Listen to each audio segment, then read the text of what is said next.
this mingling of gaiety, sadness, candor, prostitution, her very malady, which no doubt developed in her a sensitiveness to impressions, as well as an irritability of nerves.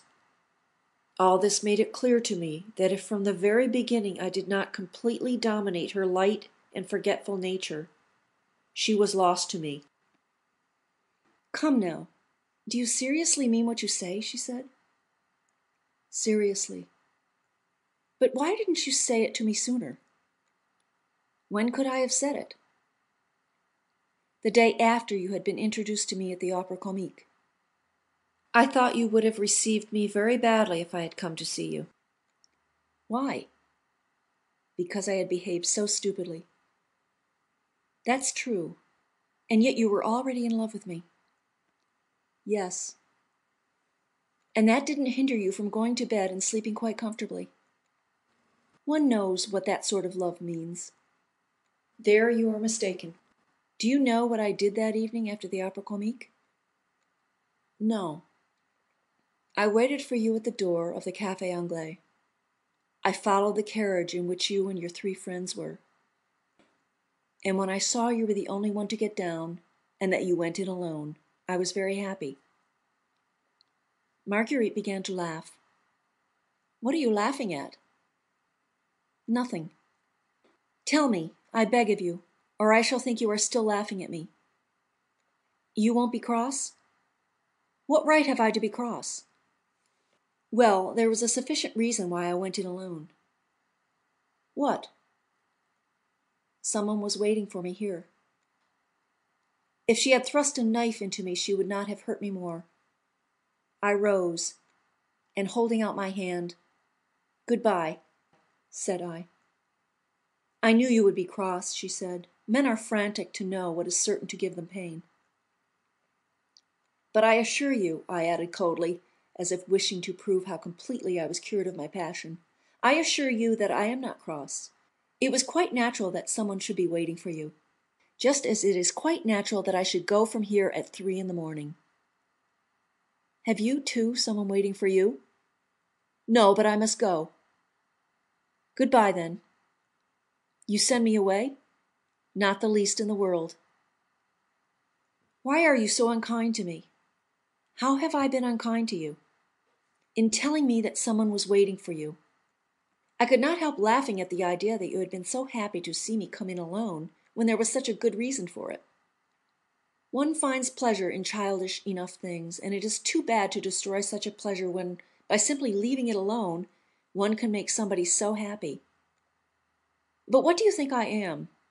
I am neither maid nor duchess. I didn't know you till today, and I am not responsible to you for my actions.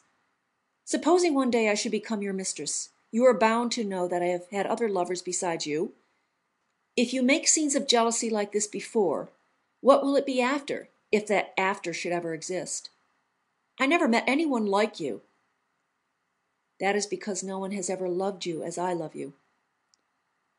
"Frankly, then, you really love me?"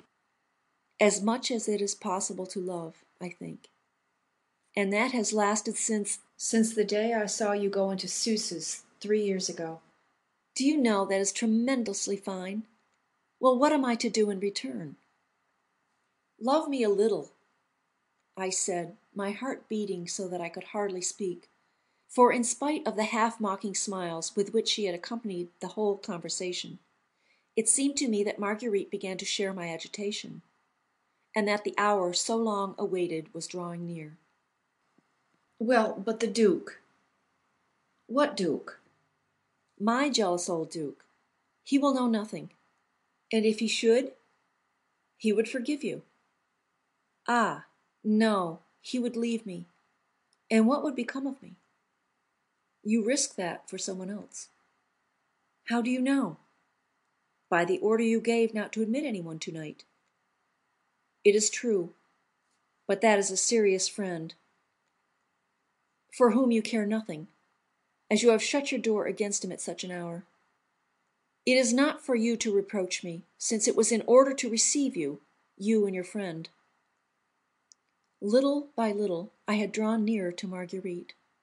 I had put my arms about her waist, and I felt her supple body weigh lightly on my clasped hands.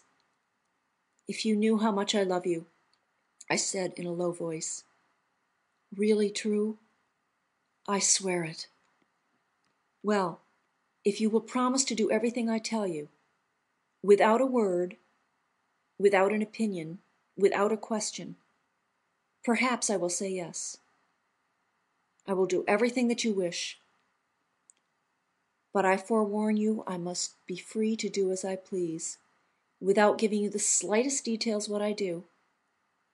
I have long wished for a young lover, who should be young and not self-willed, loving without distrust, loved without claiming the right to it. I have never found one. Men, instead of being satisfied in obtaining for a long time what they scarcely hope to obtain once, exact from their mistresses a full account of the present, the past, and even the future. As they get accustomed to her, they want to rule her, and the more one gives them, the more exacting they become.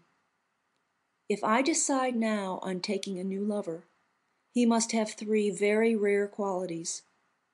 He must be confiding, submissive, and discreet. Well, I will be all that you wish. We shall see. When shall we see? Later on. Why?